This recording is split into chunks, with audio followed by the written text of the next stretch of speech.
Teixeira da Silva, consultor jurídico da Associação Brasileira das Associações Civis e Cooperativas de Motoristas de Táxi.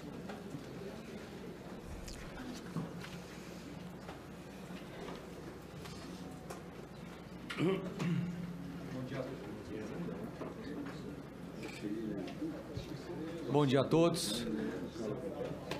Cumprimento todos os senadores e parlamentares aqui presentes na figura da senadora Marta Suplicy, que preside essa sessão. Na realidade, eu pretendo aqui fazer uma exposição fundada em 3 pontos. O primeiro, que se trata de uma regulação, o PL 28, bastante simples e bastante suave, leve. Então, não há que se falar que se busca com o PL 28 neutralizar a atividade da Uber ou da 99 ou da Cabify, que são os 3 atores que hoje estão no país. Então, eu inicio com... Onde que eu ando aqui, né? Desculpa. Opa. Ih, voltou. Com o complexo normativo. Todas as decisões judiciais no país envolvendo Uber e 99 e Cabify, elas dizem que não pode ser proibido esse serviço porque a Constituição estabelece a livre iniciativa, tanto para o exercício da profissão e do trabalho, como da atividade econômica. Então, o artigo 5º e 170 realmente dispõe isso, salvo nos termos da lei. E é isso que nós estamos fazendo nessa casa, editando uma lei que vai regulamentar esse tipo de serviço no país. Em relação à placa vermelha que o nobre Edmilson acabou de mencionar, o próprio Código de Trânsito vigente, ele estipula que qualquer serviço, é importante dizer que não é o serviço privado ou público, qualquer serviço que envolva o transporte de pessoas ou carga, deve ser utilizada a placa, o registro do veículo na categoria aluguel. Então isso, o que se busca, e isso consta no projeto de lei 28, é apenas cumprir a legislação, como tantas outras atividades já cumprem, como já mencionado. Tanto é que existe até uma multa prevista no CTB, que transitar com o veículo efetuando transporte de pessoas quando não for licenciado para esse fim. Então, o licenciamento é obrigatório para esse fim. A Lei de Mobilidade Urbana também estabelece que o fundamento da mobilidade urbana está pautado na segurança dos deslocamentos das pessoas e também na eficiência e eficácia da circulação urbana. Mediante o áudio que foi mostrado, o vídeo que foi mostrado agora há pouco, se percebe que não está se atingindo essa segurança ao usuário por meio do modelo até então adotado. O 18 trata das atribuições do município e lá coloca que promover a regulamentação do serviço de transporte urbano, ou seja, o município precisa fazer essa regulamentação. Aqui nós traçamos um paralelo do projeto de lei que foi amplamente discutido na Câmara, inclusive com a participação dos representantes dos aplicativos, dos motoristas, dos taxistas, e então esse é o parecer do relator, o deputado Daniel Coelho, e ali vem os destaques. Então, houve muito pouca alteração em relação ao projeto original, que foi construído com todas as mãos dos taxistas, dos motoristas, dos aplicativos. Então, em relação às alterações... Opa, voltou. Ele não está indo. Não está voltando. Cadê a moça? E ela não colocou só um? Aqui havia um quadro, então vamos avançar. Havia um quadro comparativo em relação aos pontos que foram alterados após o destaque dos deputados. Então, fundamentalmente, o que se alterou? A placa vermelha, que no projeto inicial existia apenas o carro particular, ou seja, a placa cinza. Foi alterada a parte que inicialmente constava que o motorista poderia exercer a atividade e não havia uma previsão de autorização. Então, tanto a autorização quanto a placa vermelha foi inserida no projeto 28. Agora, esses dois fatores não desnaturam a atividade de interesse público, que é a atividade prestada por esses motoristas.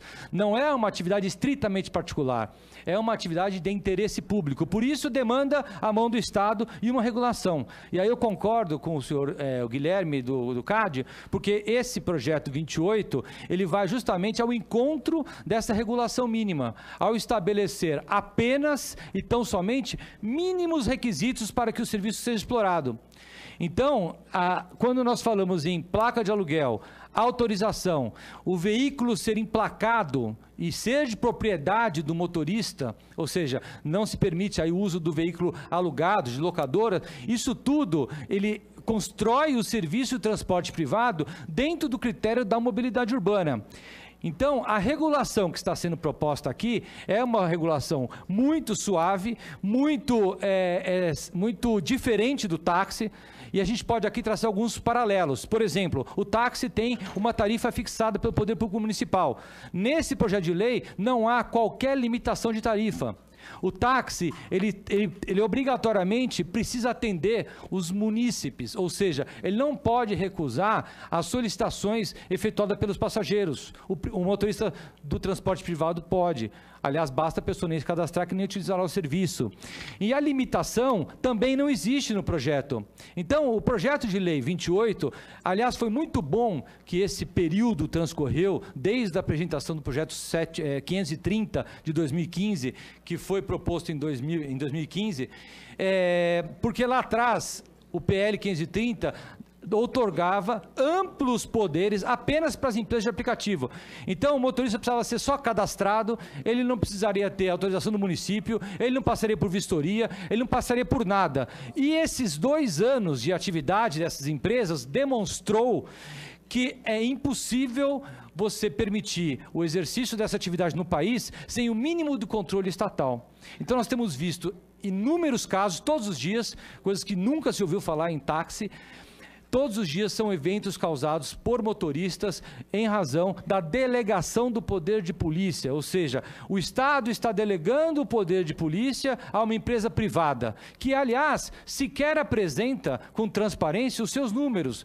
Há notícias em vários municípios que, na elaboração de suas leis municipais, fizeram ofícios para as empresas, perguntando a média de remuneração, quem são os motoristas, quantas corridas fazem, e essas informações em muitos municípios foram negadas. Ou seja, não há transparência. Como um município irá exercer a sua competência constitucional à luz do artigo 30, inciso 5, de dispor sobre interesse local, de assuntos de interesse local, sem sequer ter conhecimento da atividade que é explorada, ainda mais quando se trata de deslocamento de pessoas, de segurança de pessoas e também da mobilidade, o próprio trânsito. Então, é importantíssimo que os municípios conheçam e regulamentem. Agora, o argumento que está muito na mesa é a regulamentação acaba com a atividade do aplicativo. Não acaba.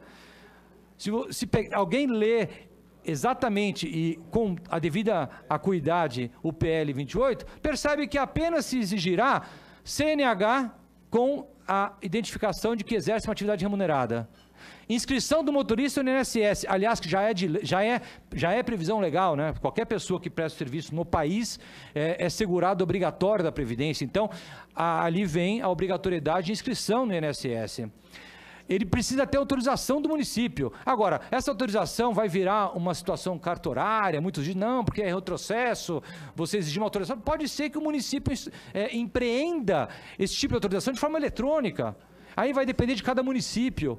O importante é que esse projeto 28, ele traça linhas gerais, ao contrário do projeto 530 e do 726, que entra nos detalhes, até de forma muito minuciosa, porque fala, inclusive, como seriam os recibos de pagamento, os trajes que deveriam ser usados pelos motoristas, e isso é matéria de competência do município.